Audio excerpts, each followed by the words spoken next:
You've probably noticed it before. You're lying in bed at night, the house is completely quiet, and somehow it's almost deafening. There's this low hum, or a ringing, or just this strange pressure that fills the room the moment all the other noise disappears. Most people assume something is wrong with them. But here's what's actually going on, and it's way more interesting than you'd think. This video is about why silence feels loud, not in some poetic, abstract way, but literally, biologically, what's happening inside your brain and ears when external sound disappears. Most people have heard the basic explanation, something like, your ears are just sensitive. But the real story goes much deeper, and some of the research behind it is genuinely surprising. Let's start with something that happened back in 1953, because this is where the story really gets interesting. Two researchers named Heller and Bergman took 100 people with perfectly normal hearing and put them inside an anechoic chamber, a room specifically built to absorb almost all sound, making it one of the quietest places on Earth. They wanted to know what would happen when people with no hearing problems were placed in true silence. What they found was that 95% of those people reported hearing sounds: ringing, humming, buzzing, pulsing. In a room with essentially zero external noise, almost everyone heard something. That's not a glitch, and it's not anxiety. That's your auditory system doing exactly what it was built to do. Your brain is constantly monitoring for sound, even when you're not consciously listening. Higher regions of the brain, particularly the frontal cortex, send signals down to the auditory cortex to keep it primed and ready. Think of it like a microphone with automatic gain control. When there's a lot of noise in the environment, the gain stays low because there's plenty of signal coming in. But the moment things go quiet, the brain turns the dial up, amplifying whatever it can find. This is the same system that lets you hear your own name spoken across a noisy room. The problem is, in true silence, there's no crowd to filter out. So the brain turns the gain up all the way, and the faintest signals in your auditory system get the full spotlight. And what are those signals? This is the part most people don't know. What you're actually hearing in total silence is your own body. The sound of blood flowing through vessels near your ear.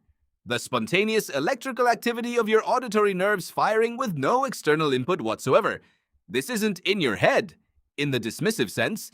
It's real, measurable physiological activity happening all the time. You just never hear it because it's buried under everyday ambient noise. The moment that noise disappears, your brain amplifies these internal signals, and your own biology becomes audible. Your auditory nerves, by the way, never fully stop firing. Even with zero external sound arriving, there's a constant baseline of spontaneous electrical activity running through the system. Normally, it's masked. In silence, it isn't. Now here's where the science gets even more interesting, because researchers have found a direct comparison between this experience and something that seems completely unrelated: phantom limb pain. When someone loses a limb, the brain sometimes continues generating sensation in the area where that limb used to be, responding to the absence of expected input by filling in the gap. The auditory system does something strikingly similar. When the expected stream of external sound disappears, the brain doesn't just go quiet. It generates its own activity to fill that void. The comparison researchers draw between phantom limb pain and hearing in silence isn't just a loose analogy, it's mechanistically precise. But there's a psychological layer to this too. A study looked at whether fear and perceived threat change how loudly people experience phantom sounds in an anechoic chamber. The answer was yes, significantly. When people felt more anxious or threatened going in, they reported more intense internal sounds. Your psychological state directly shapes how loud silence feels. Fear directs more attention toward the auditory system, and more attention means more amplification. This also helps explain something about tinnitus that most people get wrong.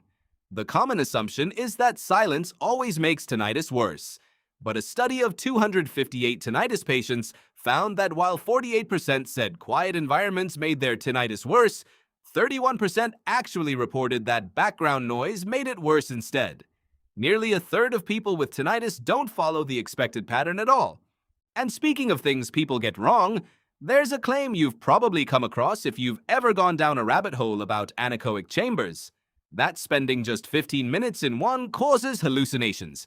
You see this repeated constantly online, but an acoustics researcher at the Salford Lab, who's worked with these chambers for over 2 decades, says that in all that time, he's never actually witnessed anyone hallucinate. What people experience is the normal internal body sounds we've been talking about.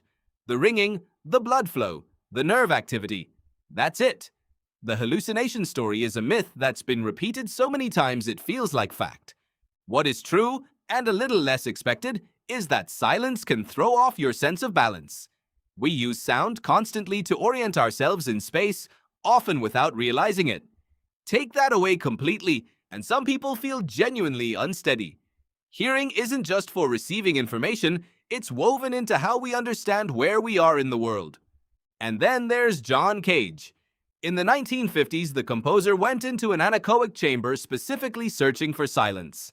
What he found instead was that he could hear 2 sounds, a high one and a low one.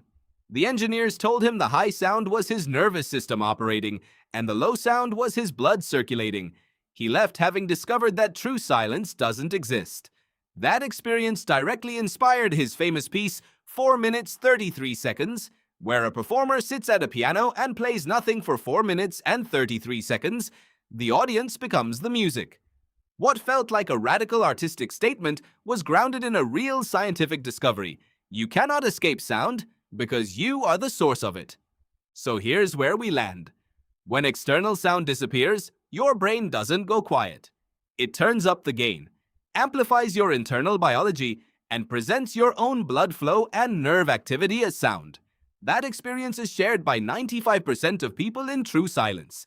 Your emotional state shapes how intense it feels. The balance system gets thrown off, and the idea that silence chambers cause hallucinations is almost entirely fiction. Silence isn't an absence of sound. It's a different kind of sound, one coming entirely from inside you. And your brain, trying to do its job, makes sure you hear it. If this kind of thing is interesting to you, there's a lot more on this channel that goes exactly that deep.